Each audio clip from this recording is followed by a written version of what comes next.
कहानी की शुरुआत में हम देखते हैं कि कैसे जापान की रानी हिमिको अपने काले जादू से पूरे राज्य को खत्म करने पर तुली हुई थी। देश को बचाने के लिए जनरल्स ने क्वीन के खिलाफ बगावत छेड़ दी और उसे कैद करके वो एक ऐसे आइलैंड पर छोड़ आए जहां दूर दूर तक कोई नहीं था। सालों बाद लॉर्ड रिचर्ड क्रॉफ्ट के हाथ एक पुराना नक्शा लगा जिससे ये पता लगाया जा सकता था कि हिमिको को किस आइलैंड पर छोड़ा गया था। रिचर्ड ने अपनी बेटी को तो लंदन में ही छोड़ दिया और खुद हिमिको को ढूंढने के लिए निकल पड़ा। इस बात को 7 साल बीत चुके हैं और अब एक बड़ी हो चुकी लारा एमएमए फाइट कर रही थी। लड़ाई के दौरान उसकी ओपोनेंट लारा पर भारी पड़ रही थी। जल्द ही उसने लारा को चोक होल्ड में पकड़ लिया। लारा ने बहुत देर तक जद्दोजहद की लेकिन आखिरकार टैप आउट करना ही पड़ा। अपने पिता के जाने के बाद से लारा अब छोटी मोटी नौकरियां करके जैसे तैसे गुजारा कर रही थी। फिर एक दिन लारा के पिता की बिजनेस पार्टनर एना उससे मिलने आई। एना ने कहा कि तुम्हें पैसों के लिए ये सब करने की जरूरत नहीं है, तुम्हारे पिता बहुत कुछ छोड़ के गए हैं तुम्हारे लिए। लेकिन लारा को अपने पिता के पैसे नहीं चाहिए थे। 7 साल पहले रिचर्ड गायब हुआ था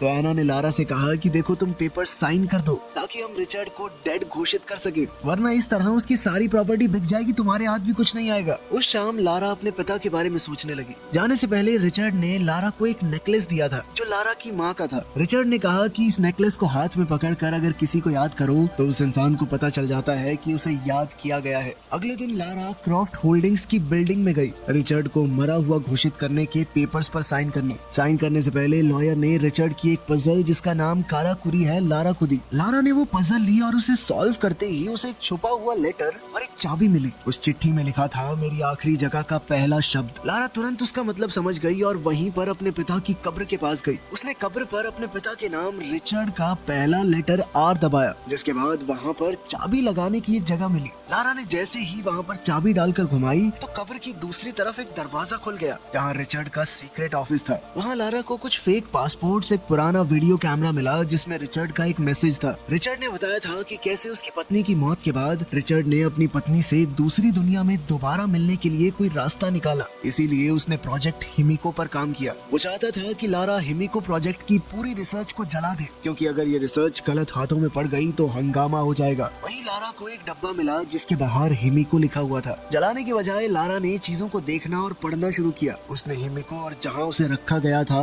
उस आइलैंड यामाटाई के बारे में पढ़ा। लारा को पता चला कि रिचर्ड यामाटाई ही जा रहा था और जो कप्तान अपने जहाज में उसे वहां ले जाने वाला था उसके बारे में भी पता चला। क्योंकि लारा ने अब तक डेथ पेपर साइन नहीं किए थे, इसीलिए उसे अपने पिता की विरासत का पैसा नहीं मिला था। इसलिए लारा ने अपना जेड नेकलेस बेचकर जो मिला उससे वो हांगकांग पहुंच गई।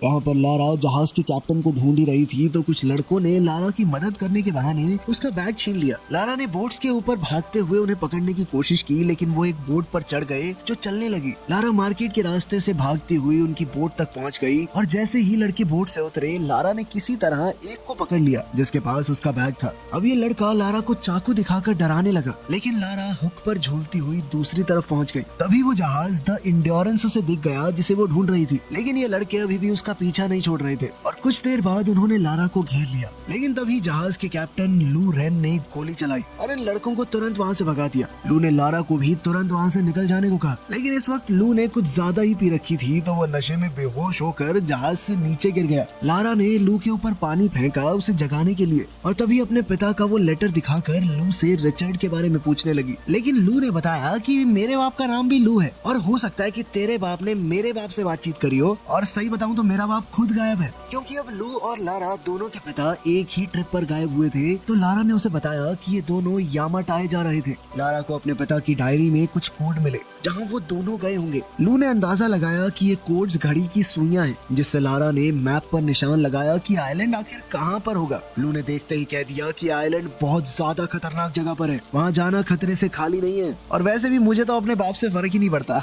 लेकिन फिर कुछ देर बाद जब उसने अपने पिता के साथ अपनी एक बचपन की फोटो देखी तो उसने एक बार दोबारा सोचा। लारा ने वहाँ पड़ी कुछ चीजों से अंदाजा लगाया कि पिछली रात तुम जुए में पैसे हारे हो ना। लारा ने मदद करने के लिए लू को काफी पैसों का ऑफर दिया। लू मान गया गया और फिर इन दोनों ने यामाटाई आइलैंड की तरफ अपना सफर शुरू किया। रास्ते में अपने पिता की डायरी पढ़ते हुए लारा को रिचर्ड के सामान में एक एशियन पजल मिली। उसे पता चला कि हिमिको को एक बंद दरवाजे के पीछे कैद किया गया था, जिसे खोलने का तरीका रिचर्ड को मिल गया था। उस आइलैंड पर भी हिमिको की जगह तक पहुंचना बहुत मुश्किल होने वाला था और वहां तक पहुंचने के लिए उन्हें बहुत सारी मुश्किलों का सामना करना होगा। इस मिशन के दौरान रिचर्ड के ऊपर एक ऑर्गेनाइजेशन ने नजर रखी हुई थी, जिनका नाम है ऑर्डर ऑफ ट्रिनिटी। ये ऑर्गेनाइजेशन तिलस्मी शक्तियों का इस्तेमाल करके इंसानों के ऊपर राज करना चाहती है। रिचर्ड को इस बात का डर था कि अगर इन लोगों को हिमिको की ताकत मिल गई तो वो क्या क्या नहीं कर सकते। खैर एक रात जब लारा की आंख खुली तो उसने देखा कि बाहर खतरनाक तूफान चल रहा है। वो ब्रिज पर चढ़ गई जहां लू जहाज को कंट्रोल नहीं कर पा रहा था। लारा ने देखा कि वो लोग यामाताई आइलैंड के बहुत करीब पहुंच चुके हैं, लेकिन बड़ी बड़ी लहरें अब जहाज को बार बार दूर फेंक रही थी। लू ने लारा से जहाज को खाली करने को कहा, लेकिन लारा अपने कैबिन में रिचर्ड की डायरी लेने गई और उससे वो पुरानी पजल पीछे ही छूट गई। तभी जहाज की टक्कर एक बड़ी सी चट्टान से हो गई और लारा पानी में गिर पड़ी। इस तूफान ने लू और लारा को अलग अलग कर दिया। लारा किसी तरह किनारे पर पहुंच गई और उसने देखा कि इस आइलैंड पर तो और भी लोग हैं। अभी किसी ने उसे मारकर बेहोश कर दिया।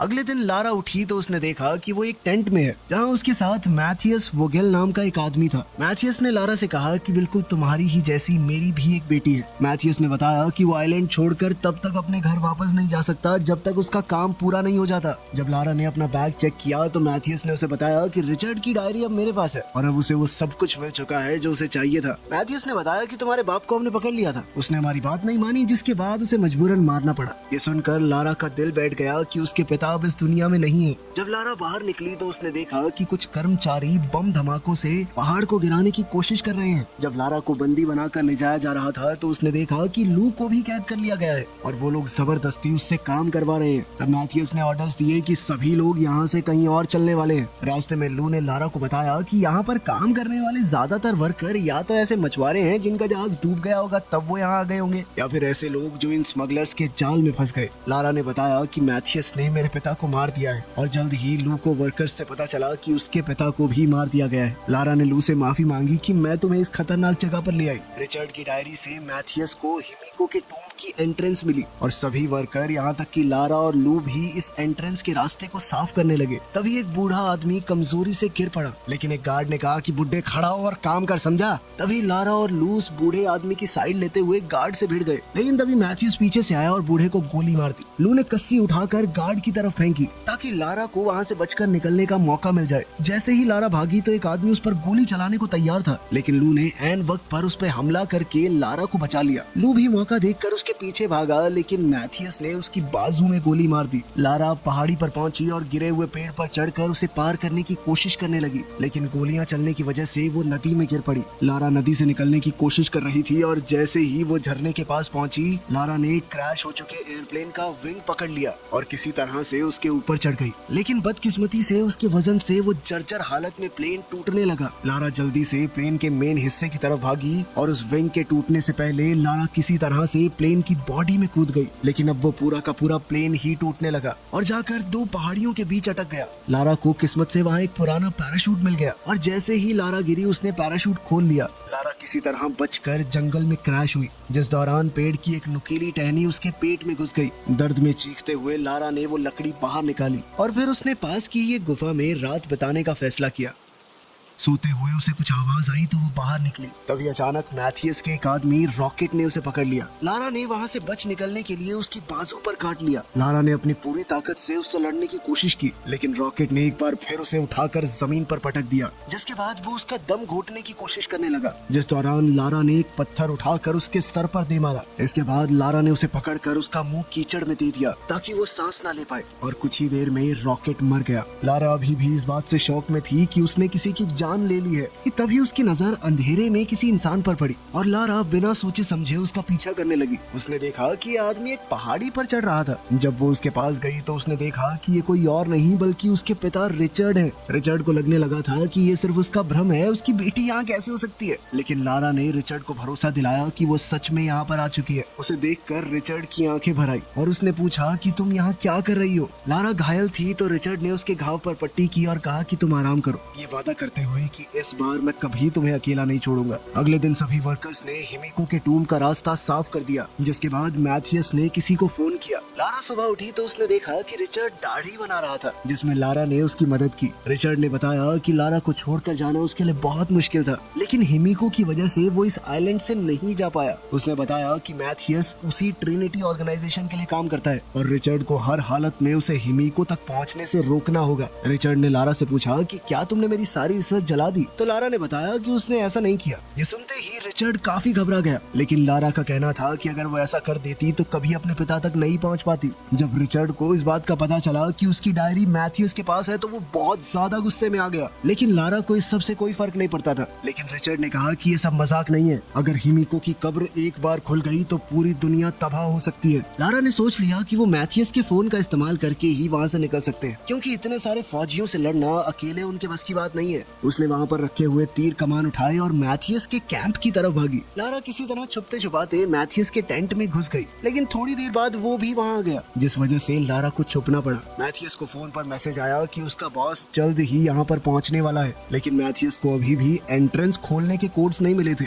लारा टेंट से बाहर निकली तो उसने लू को देखा। उसने उस गार्ड को मार गिराया जो वर्कर्स पर नजर रखे हुए था, और फिर सभी वर्कर्स को हथियार इकट्ठा करने को कहा, और वो तब तक मैथियस का फोन चुराने की कोशिश करेगी। जैसे ही मैथियस टेंट से निकला तो लारा टेंट की तरफ भागी उस सैटेलाइट फोन को चुराने के लिए, जो कि उसे मिल भी गया। लेकिन तभी उसने देखा कि रिचर्ड टूम्ब की तरफ जा रहा था। मैथियस ने जल्द ही रिचर्ड को देख लिया और फिर उसे पकड़कर टॉर्चर करने लगा। मैथियस जल्दी से ये काम निपटाकर अपने परिवार के पास वापस जाना चाहता था, लेकिन रिचर्ड ने कहा कि एक बार ये टूम्ब खुल गया तो तुम्हारा परिवार बचेगा ही नहीं। ये समझकर कि रिचर्ड उसे सच नहीं बताने वाला, मैथियस ने गार्ड को रिचर्ड पर गोली चलाने को कहा, लेकिन इससे पहले गार्ड गोली चलाता लारा ने गार्ड को शूट कर दिया। अब उसने मैथियस पर निशाना तान दिया, लेकिन मैथियस ने अपनी बंदूक पहले ही रिचर्ड की तरफ तान रखी थी। मैथियस जानता था कि लारा दुनिया खत्म होने वाली बात पर भरोसा नहीं करती, इसीलिए वो चाहता था कि लारा अपने पिता को कैसे भी करके ये टूम्ब खोलने के लिए मनाए। बहुत सोचने के बाद लारा ने फैसला किया कि इतने समय बाद उसके पिता उसे मिले,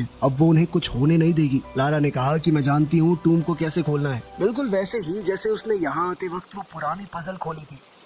लारा ने दरवाजे पर लगे पहियों को बिल्कुल वैसे ही घुमाया और एंट्रेंस का दरवाजा टूटकर गिर गया। लारा, रिचर्ड, मैथियस और उसकी पूरी टीम अब अंदर गए। अंदर घुसते ही एक तेज हवा का झोंका आया, जो रिचर्ड का मानना है कि हिमिको की सांसें हैं, लेकिन मैथियस ने कहा कि एक आदमी की सांस इतनी तेज नहीं हो सकती। तभी गलती से लारा ने एक ट्रिगर पर पैर रख दिया, जिसके बाद जमीन से एक भाला निकला जिसने एक गार्ड को मार गिराया। इसके बाद वो पहुंचे एक हड्डियों की गहरी खाई में, जहाँ लोगों के मरने के बाद उनकी हड्डियां पड़ी थी। दूसरी तरफ जाने के लिए उन्होंने एक सीढ़ी का इस्तेमाल किया। अभी अचानक एक गार्ड ने गलती से ट्रिगर पर पैर रख दिया, जिससे वहाँ मौजूद गोल दरवाजे अचानक से बंद हो गए और वो सभी लोग अब अंदर फंस चुके थे। साथ ही पूरा फर्श भी टूटने लगा। तभी लारा ने देखा कि उस तरफ एक गार्ड बाहर रह गया था, जो इस वक्त की होल से उन्हें देख रहा है। दीवारों पर बने व्हील्स को लारा ने चाबी की तरह इस्तेमाल करके दरवाजा खोलने की कोशिश की, लेकिन तभी जहाँ लारा खड़ी थी वो फर्श भी टूट गया, जिसके बाद लारा किसी तरह से दरवाजे से लटक गई। अभी भी लारा पूरे जी जान से दरवाजा खोलने की कोशिश कर रही थी, लेकिन वो नहीं खुला। तभी लारा को एंट्रेंस के दरवाजे की पहेली याद आई और उसे समझ आया कि ये दरवाजा खोलने के लिए येलो और रेड व्हील को कंबाइन करना पड़ेगा, जिससे एक हरे रंग का व्हील बनेगा। और अब जैसे ही हरी लाइट आई, दरवाजा खुल गया। जैसे ही दरवाजा खुला तो उन्होंने देखा कि यहाँ पर टूटी फूटी कब्रें हैं। दरअसल ये हिमिको की दासियों की कब्रें हैं, जिन्होंने मौत के बाद भी हिमिको की सेवा नहीं छोड़ी। ये सब बिल्कुल वैसा ही था जैसा रिचर्ड ने अपनी डायरी में लिखा था। ये देखकर लारा को लगा कि कहीं वो श्राप वाली बात सच तो नहीं है। अब आखिरकार वो लोग हिमिको की कब्र पर पहुंच ही गए। रिचर्ड ने मैथियस को समझाने की कोशिश की कि कब्र को खोलना बहुत बड़ी गलती होगी, लेकिन मैथियस ने उसकी एक बात नहीं मानी। गार्ड्स ने हिमिको के ताबूत को खोला और अंदर हिमिको की डेड बॉडी पड़ी थी। अचानक से हिमिको ने अपनी आंखें खोली और उसका शरीर एकदम सड़ने लग गया। लारा ने देखा कि टूम की पेंटिंग्स में हिमिको को दानव रूप में नहीं दिखाया गया। तभी लारा को वो पहले वाली पहेली याद आई, जिसमें लिखा था कि जिंदगी वापस पाने के लिए हिमिको को मरना होगा और किसी को भी हिमिको का हाथ लगते ही उसकी मौत हो जाती है। लारा ने गार्ड्स को हिमिको को हाथ लगाने से रोका। अब लारा को समझ आ रहा था कि दुनिया को बचाने के लिए हिमिको ने अपना बलिदान दिया था, लेकिन गार्ड्स ने उसकी बात नहीं सुनी और जैसे ही उन्होंने बॉडी को हाथ लगाया, हिमिको उठ खड़ी हुई। मैथियस को लगा कि शायद ये कोई ड्रामा है उन्हें डराने के लिए, लेकिन एक गार्ड जिसने हिमिको के शरीर को हाथ लगाया था, उसके हाथ काले पड़ने लगे और उसका मांस सड़ने लगा। इससे ये पता चला कि हिमिको के शरीर में कोई खतरनाक वायरस था और ताकि ये बीमारी किसी और में न फैले इसलिए हिमिको ने खुद को बंद कर रखा था।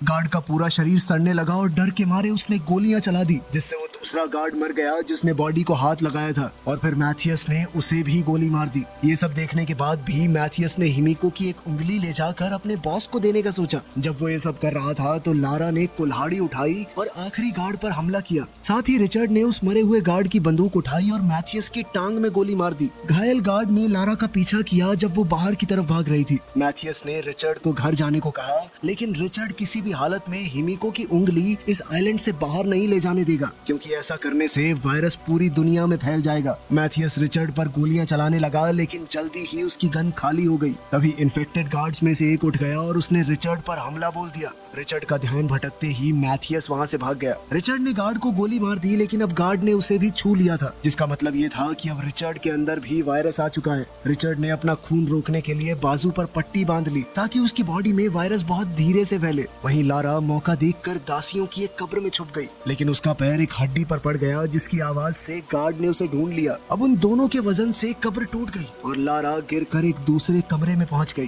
गार्ड भी उसके साथ ही वहां गिर गया था। तभी लारा को एक ट्रिगर दिखा तो वो उस पर चढ़ गई, जिसके बाद बहुत सी पैनी लकड़ियों के टुकड़े उनके ऊपर बरसने लगे, जिनमें से एक गार्ड पर गिरी और वो तुरंत मारा गया। जल्द ही लारा वापस हिमिको के टूम्ब के पास आई, लेकिन रिचर्ड ने उसे दूर रहने को कहा, क्योंकि अब उसके अंदर भी वायरस आ चुका था। उसने लारा को मैथियस को रोकने के लिए कहा और तब तक वो हिमिको के टूम्ब में आग लगा देगा। लारा किसी भी तरह रिचर्ड को बचाना चाहती थी, लेकिन रिचर्ड अपनी मौत को स्वीकार कर चुका था। रिचर्ड ने कहा कि मेरे लिए यही बहुत बड़ी बात है कि मैं अपनी बेटी को दोबारा देख पाया। रोते हुए लारा ने हथियार उठाए और अपने पिता को आखिरी बार अलविदा कहा। वहाँ मैथियस अभी हड्डियों की खाई को पार कर रहा था। लारा कूदकर सीढ़ी की दूसरी तरफ लैंड हुई और मैथियस को रोका। उसने मैथियस को लात मार के दोबारा दूसरी तरफ फेंक दिया, लेकिन मैथियस भी इतनी आसानी से हार मानने वाला नहीं था। उन दोनों के बीच खूब हाथापाई हुई। मैथियस ने लारा को गर्दन से पकड़ लिया, लेकिन लारा ने किसी तरह उसे गिरा दिया। वो किसी भी हालत में मैथियस को यहाँ से जाने नहीं दे सकती थी, इसीलिए उसने सीढ़ी को ही गिरा दिया। मैथियस ने अब कुल्हाड़ी उठाकर लारा की तरफ घुमाई। उसने लारा को जमीन पर गिराकर उसकी गर्दन पकड़ ली। वहीं रिचर्ड ने हिमिको के टूम्ब को बम से उड़ा दिया। इस धमाके से मैथियस का ध्यान भटक गया और लारा ने उसे लात मारते हुए हिमिको की उंगली वाला बैग मैथियस के मुंह में डाल दिया। अब मैथियस के अंदर भी ये वायरस आ चुका था, जिसके बाद तुरंत लारा ने उसे खाई में धक्का दे दिया। अब वो पूरी जगह टूटने लगी तो लारा किसी तरह से दीवार पर चढ़कर ऊपर चढ़ने की कोशिश करने लगी। बाहर से जैसे ही लू ने उसे ऊपर चढ़ते हुए देखा तो उसने सहारा देकर जैसे तैसे लारा को बाहर निकाला। उन दोनों ने ट्रिनिटी के हेलीकॉप्टर्स देखे और पायलट्स को धमकी देकर घर छोड़ने को कहा। लंदन वापस पहुंचकर लारा ने वो पेपर साइन कर दिए, जिनसे अब ये क्लियर हो गया था कि उसके पिता मर चुके हैं और अब रिचर्ड की कंपनी की मालिक लारा होगी। जिसके बाद एना ने कहा कि अब पूरा बिजनेस तुम ही संभालो, लेकिन लारा ने कहा कि मुझे इस सब से कोई मतलब नहीं। आखिर में लारा ने अपनी माँ का वो नेकलेस वापस खरीद लिया जो उसे बेचना पड़ा था और उसे हाथ में लेकर अपने माता पिता को याद किया। वीडियो पसंद आई तो लाइक कर देना, चैनल को सब्सक्राइब कर लेना। मिलते हैं अगली वीडियो में।